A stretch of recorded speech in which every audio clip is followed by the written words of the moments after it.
আচ্ছা, আমি একটু বলতে চাই, যেটা হলো না বললেই না। একটা মোহতারাম শুরুতে একবার বলেছিলেন যে বিএনপি আওয়ামী লীগ সব প্রশাসন দখল করে রেখেছে। পরে আবার উনি আরেকটা প্রশ্নের উত্তরে বললেন যে যেখানে যার প্রভাব আছে সেখানে সে দখল করে রেখেছে।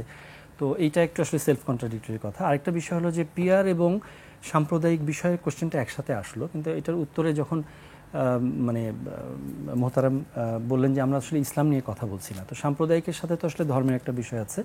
তো এই কারণে বলতে চাচ্ছি যে উনি তখন পিআরের প্রজ অ্যান্ড কনসের আলোচনায় চলে গেছেন।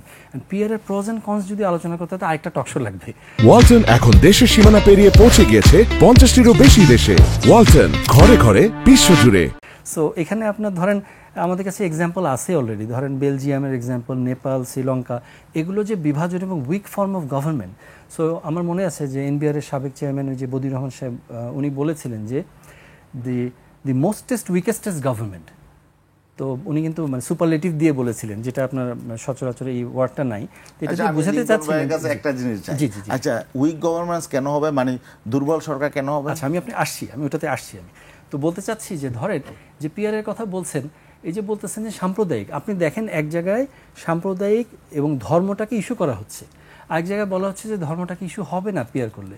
কেন হবে না ভাই? আর আপনি ওটাকে রেস্ট্রিক্ট করবেন কিভাবে? কেউ যদি বলে যে না আমি বিভাগ নিয়ে পিআর করব, কেউ যদি বলে আমার ধর্ম নিয়ে আমি একটা দল করব এবং সেখানে আমি আমার ক্যাম্পেইন করব, কেউ যদি বলে না আমি ইলেকশন করব, আপনি আমাকে রেস্ট্রিক্ট করবেন কেন? আপনি প্রত্যেকটা ভোট মূল্যায়ন করতে চাচ্ছেন, তাহলে আপনি একজন দাঁড়াবে, তার ভোটটাকে আপনি বাদ দিবেন কেন? আমি একটা এমপি ইলেকশন করব, আমি পিআর পদ্ধতি, আমি আমার ভোটটা আমি তো দিব, আমার ভোটটা আমি আরেকজনকে দিব না, তাহলে আমি কেন এমপি হব না?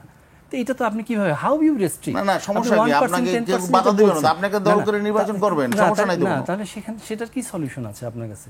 আপনার প্রপোর্শনাল রিপ্রেজেন্টেশনে তো আপনি পার্টিকে আরো মানে টাইরেন্ট করে তুলবেন। অলরেডি পার্টিজান যে হলে এটা টাইরেন্ট হয়, এটা আমরা দেখেছি। এই যে মাফিয়া পালালো, আপনি পার্টিকে আরও টাইরেন্ট করে তুলছে। এখন আপনি যান বিভিন্ন আসনে, আপনি দেখবেন যে পার্টি হয়তো একরকম চিন্তা করতেছে, কিন্তু আপনি এলাকার জনসমর্থনের কারণে দেখবেন যে তাকে আসলে জনগণের কাছে থাকতে হচ্ছে। এই জন্যই তো তারেক রহমান সাহেব বলছেন জনগণের সঙ্গে থাকুন, জনগণের সঙ্গে রাখুন, এবং তাদেরকেই করা হবে, মানে গুরুত্ব দেওয়া হবে। লাস্ট আমি যে জিনিসটা বলতে চাই, দেখেন এই বিষয়গুলো কিন্তু আসলে বাতিনের বিষয় না, এটা জাহেরের বিষয়। সামনে দেখে করতে হয়, ইতিহাস দেখে করতে হয়। শহীদ রাষ্ট্রপতি জিয়াউর রহমান যখন একজন সুটকেস নিয়ে পালাইলো, তখন উনি বললেন উই রিভল্ট। তার স্ত্রী সন্তান কি অনিরাপদ নাকি এটা দেখেন নাই। আপসীন দেশনেত্রী বেগম খালেদা জিয়া, উনি নিজের 50-60 বছর উনি দেশের জন্য বিলাই দিয়ে কুঠুরিতে আপনার এই জেলখানায়, অন্ধকার জেলখানার মধ্যে উনি নিজেকে রাখছেন। আগামী দিনের বাংলাদেশ তারেক রহমান সাহেব উনি আন্দোলন সংগ্রাম করে দলকে ঐক্যবদ্ধ রাখছেন, দেশকে একটা ফ্যাসিবাদ বিরোধী আন্দোলনের মধ্যে সে অনেক বড় ভূমিকা রেখেছে। তো জহেরের বিষয় ভাই, এটা তো আপনার বাতিল না যে এটা হলে এটা হবে, ওটা হলে না। দেখতে হবে যে কারা আসলে অভিজ্ঞ, কারা এ পর্যন্ত দেশটাকে কোথায়, কোন অবস্থায়, কোন জায়গা থেকে কোথায় নিয়ে আসছে। তো এটাই ইম্পর্টেন্ট। সো আমি যদি পিআরের প্রোজ অ্যান্ড কনস নিয়ে আলাপ করি, তাহলে তো আসলে এই আলোচনা আরেক টক শোতে চলে যাবে। এটাই বলতে চাচ্ছি।